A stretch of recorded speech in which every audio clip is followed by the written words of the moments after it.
যখন আমাকে reach out করা হয় এই কাজটার জন্যে, আমাকে বলা হয় যে এটা একটা ক্রিকেট নিয়ে একটা গল্প।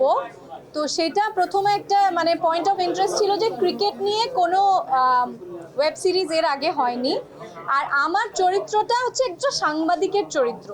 তো তারপরে আমি যখন চরিত্রটা শুনলাম আমি বুঝতে পারলাম যে এটা আসলে খুবই চ্যালেঞ্জিং একটা চরিত্র। এবং আমি লাস্ট যা কাজ করেছি, সেটা সিনেমা হোক বা আর ওয়েব সিরিজ হোক, আমি চেষ্টা করেছি যে এমন কোনো চরিত্র রোল প্লে করতে যেটা আমাকে আমার অভিনয় সত্তাকে চ্যালেঞ্জ করবে।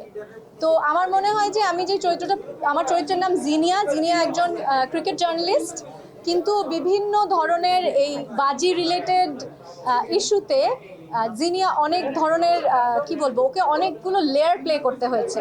শুধুমাত্র একজন ক্রিকেট জার্নালিস্ট না, তার ব্যক্তিগত জীবনের কিছু ইস্যু ছিল, তার প্রফেশনাল জীবনের কিছু ইস্যু ছিল। তো সেইগুলো আমার মনে হয় যে আমাকে ভীষণ চ্যালেঞ্জ করেছে। আমার কাছে চরিত্রটা খুব ভালো লেগেছে। আর আরও অনেক গুণী অভিনেতা অভিনেত্রীরা এখানে কাজ করেছে, সব মিলিয়ে আমি রাজি হয়েছি কাজটা করতে। 40% বেশি গ্লো, বিশ্বের 1 নম্বর গ্লো ক্রিম, নতুন গ্লো এন্ড লাভলি। আপনার উত্তর ছিল আমি ক্রিকেট দেখি কিনা। হ্যাঁ, দেখা হয়। তবে হ্যাঁ, আমি বলবো না যে আমি খুব একটা জ্ঞানী এই বিষয়ে বা আমি ভীষণ ক্রিকেট বোদ্ধা, আমি সেই রকম না। কিন্তু জাস্ট একটা স্পোর্টস হিসেবেই আমি এটাকে এনজয় করি। শুধু যে তাসানের সাথে সেটা না, মনোজের সাথে অনেকদিন পরে কাজ করেছি, অর্ষার সাথে এই প্রথম স্ক্রিন শেয়ার করেছি। তো গুণী অভিনেতাদের সাথে, শিল্পীদের সাথে কাজ করতে তো ভালো লাগে। তবে ভবিষ্যৎটা এখন এই মুহূর্তে বলতে পারছি না, কারণ আমি তো খুব কম কাজ করি। তো আমি এখনো যাই, এই প্রজেক্টের পরে নেক্সট প্রজেক্ট কি আমি সেটাই জানি না। না, অভিনয়টা ভালোবাসার জায়গা থেকে করি, আর কম কাজ করি আমার মনে হয় সেই জন্যই মনোযোগ দিতে পারি কাজে। আর এইবার আমি বলি যে এখন আমার এই ঈদে এই বাংলায় এই বাজি ওয়েব সিরিজটা রিলিজ হচ্ছে চরকিতে। ওপার বাংলাতে আমার আরেকটা কাজ, একটা সিনেমা রিলিজ হবে এক সপ্তাহের মধ্যেই। তো এইরকম বছরে একটা দুটো কাজ করে যদি দর্শকরা ভালোবাসা দেয়, তাহলে আমার বেশি কাজ করার দরকার। আচ্ছা, আমার অনেকদিন পরে কি আমার রোজার ঈদে কাজল রেখা রিলিজ পেয়েছে। আর গত বছর মাইসেলফ অ্যালেন স্বপন চরকিতে রিলিজ করেছে।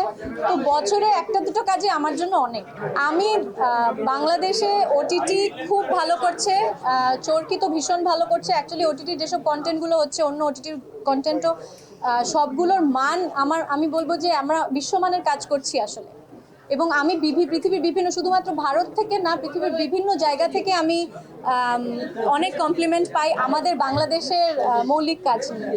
ঈদ নিয়ে সেরকম কোনো পরিকল্পনা এখন আর নেই। ঈদ তো আর এখন আমার জন্য সেরকম কিছু মানে ভাবা হয় না। আমার মেয়ের জন্য নতুন জামা, কোথায় বেড়াতে নিয়ে যাবে বা ঈদের ছুটিতে কোথায় যাবে, সেটা ওকে ঘিরেই, আমার মেয়েকে ঘিরেই ঈদটা প্ল্যান করা হয়। আমাদের কাজে ওর এত ইন্টারেস্ট নেই, কারণ ও নিজের জগৎ নিয়ে ব্যস্ত থাকে।